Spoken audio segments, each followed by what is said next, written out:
Reiz Āfrikā dzīvoja kāds zilonis, kuram bija ļoti bail no pelēm. Taču viņš nespēja atrast pareizo ceļu, tāpēc viņš devās cauri krūmiem, kur izmeta vēl vietus kūleņus un uztaisīja salto. Un tad izlēma tomēr doties atpakaļ uz vietu, kur audzē zelta graudus. Jo zelta graudi, kā zināms, ir Latvijas nākotne. No tiem mēs cepam maizīti un cepam gardas bulciņas, kuras vēlāk pārdod veikalā, pārkaisītas ar pūdercukuru. Zemenes visi ēd vasarā.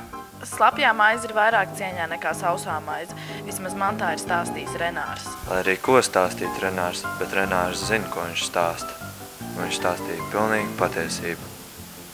Šī patiesība aizrāva visus, mazus, lielus, resnus un tievus. Gan tievs, gan resns valzirgs uz debras stvītrām. Un tad, kad viņi piecēlās un devās tālāk, jau bija pienākusi vakarstunda, un tā mēs arī beidzam šo brīnišķīgo pasaku.